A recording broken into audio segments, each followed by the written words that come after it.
I had never so much as laid a finger on a Ouija board before. It wasn't out of fear or any deep-seated belief in the supernatural. It simply didn't interest me.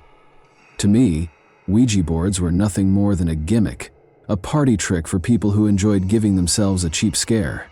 They seemed like the kind of thing teenagers pulled out at sleepovers to spook one another before laughing it off as the night went on. My stance on the subject was firm and unshaken for years.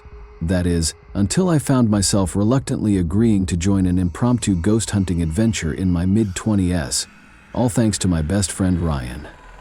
Ryan had always been the adventurous type, though his definition of adventure usually revolved around spontaneous road trips or trying out the spiciest food challenges at local diners. Paranormal exploration, however, was a new one for him, and I couldn't help but wonder what had sparked this sudden interest. The answer, as it turned out, came in the form of his latest romantic interest, Leah. She was unlike anyone Ryan had dated before, a whirlwind of energy with an insatiable appetite for adventure and mystery. Leah's obsession with the paranormal wasn't just a passing phase, it was practically her lifestyle. Her weekends were spent exploring decrepit, abandoned buildings that local lore had labeled as haunted. Ryan, eager to make a good impression, had started tagging along, though I suspected he didn't fully buy into the ghost hunting hype. It was classic Ryan, jumping headfirst into something outside his comfort zone for the sake of impressing someone he liked. One particular evening, Ryan called me up with an invitation that was as strange as it was unexpected.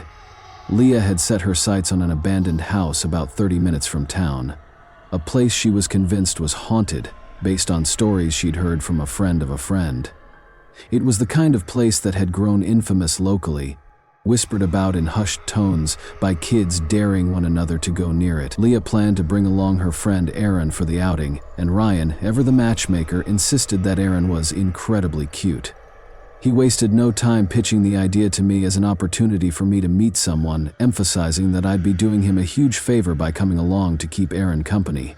The more he talked, the more it became clear that Ryan was less interested in the ghost hunting aspect of the night and more focused on making sure he didn't end up third-wheeling Leah and Aaron. At first I hesitated. Spending an evening exploring a decaying, supposedly haunted house didn't exactly sound like my idea of fun.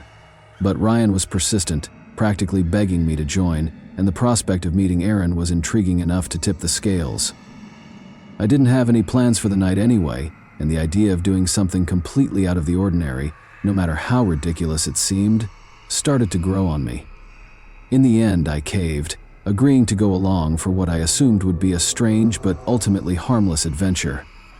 Little did I know, that decision would mark the beginning of one of the most unsettling nights of my life. Ryan picked me up around 11 p.m., and we drove to a nearby park where Leah and Aaron were waiting. I had met Leah once before, but Aaron was new to me. She had striking auburn hair, a delicate nose ring, and an elaborate sleeve tattoo that covered her right arm. Her edgy style was immediately captivating. Leah was buzzing with excitement, already talking about the house and how she had visited it once before. She described it as high in activity, a term that made me smirk. I didn't believe in ghosts, and hearing her speak about them so earnestly was both amusing and puzzling. During the drive, I noticed Leah had brought a large bag with her. Out of curiosity, I asked what was inside. She grinned and dramatically pulled out a rectangular box, a Ouija board. Alongside it, she revealed a couple of candles. Ryan, who apparently knew about this beforehand, chuckled and said, "That's the surprise." I wasn't thrilled about the idea of using a Ouija board in some creepy old house, but I decided to go along with it. After all, it was just a board game and I was there for the adventure. Leah directed Ryan to a remote, unlit road surrounded by fields on one side and a dense forest on the other. The house itself wasn't visible from the road, as the driveway was gated off with a rusty chain. We parked and followed Leah into the woods, using the flashlights on our phones to navigate the narrow, overgrown path. The walk through the woods felt longer than it probably was. The night was silent except for the occasional rustle of leaves and the crunch of twigs beneath our feet. When we finally reached the backyard, the house came into view. It was a two-story structure, its roof sagging under years of neglect. The windows were either boarded up or broken, and the wooden siding was warped and peeling. It looked like the kind of place that would be featured in a ghost hunting documentary. Leah led us to a partially open window at the back of the house. It was high off the ground, so Ryan and I helped the girls climb in first before pulling ourselves through. Inside, the air was heavy and stale, carrying the distinct smell of mold and decay. The house was unnerving. The furniture was still there, but it was old, dusty, and rotting. Wallpaper peeled off the walls in long, jagged strips, and the floors creaked with every step we took. The eerie atmosphere was only heightened by the portraits hanging on the walls. There were black and white photographs of a smiling family, parents with their children, probably taken in the 1950s. We wandered around for a while, taking in the unsettling details. The kitchen counters were cluttered with rusted utensils and broken dishes. A faded calendar on the wall showed a date from the 1970s, making me wonder how long the house had been abandoned. I couldn't shake the feeling that we were intruding on something that wasn't meant to be disturbed. Eventually, Leah decided it was time to set up the Ouija board. She cleared a spot on the dusty living room floor and lit 2 candles, placing them on either side of the board. Aaron joined her while Ryan and I stood back, watching skeptically. Leah was in her element, explaining the rules and asking us to sit around the board. She and Aaron placed their hands on the planchette and began asking questions. "Is anyone here?" Leah asked. "Can you hear us?" For the first few minutes, nothing happened. "Who are you in wrath?" Leah asked. She and Ryan both looked at the planchette. Didn't move, and Ryan and I exchanged amused glances. But then, slowly, the planchette began to slide across the board. It spelled out.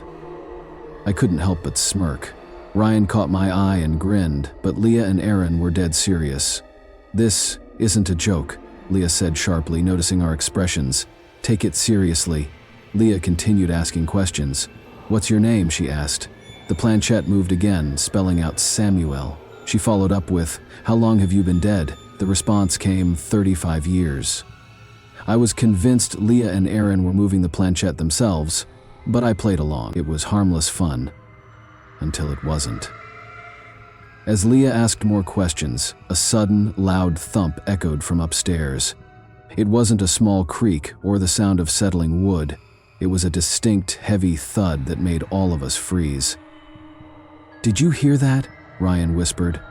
Leah's eyes lit up. "It could be Samuel," she said eagerly. Aaron, on the other hand, looked genuinely frightened. Leah and Aaron quickly placed their hands back on the planchette. "Samuel, was that you?" Leah asked. Ryan and I were done at this point. "We need to leave," I said firmly. "If someone's upstairs, it's not a ghost, it's a person." But before we could make a move, the planchette slid across the board, spelling out yes. Then we heard it again. Footsteps, slow, deliberate, and unmistakable. They were coming from directly above us. My heart raced as I realized this might not be a joke. Ryan grabbed my arm, leaving. "Now." Leah protested, insisting we stay to see what happens. But Ryan and I weren't about to take that risk. Whoever, or whatever, was upstairs wasn't something we wanted to meet. Without wasting another second, we grabbed the girls and hurried toward the broken window. Every step felt agonizingly slow, and the oppressive tension in the air made it hard to breathe. The house seemed alive, as if it were watching us, urging us to turn back, but we pressed on, fueled by sheer adrenaline and a primal need to escape. The moment we climbed out into the night, the forest's eerie stillness did little to calm our nerves.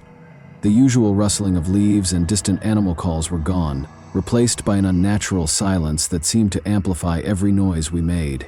Then, as we moved through the trees, I heard it. A deliberate, heavy crunch of footsteps following us.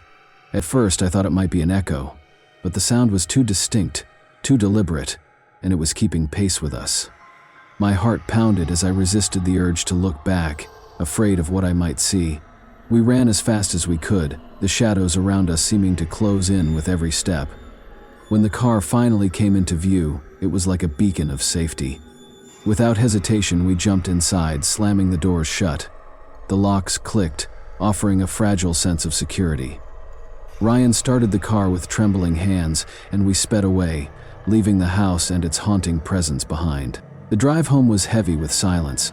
None of us dared to speak, each lost in our thoughts and the chilling memory of what had just happened. Whatever had been in that house, it wasn't something we could explain or forget. That night left a mark on all of us, a lingering fear that we carried long after we escaped. Moral of the story is, not all games are harmless. Some blur the line between reality and terror. Playing with fear can invite it into your life.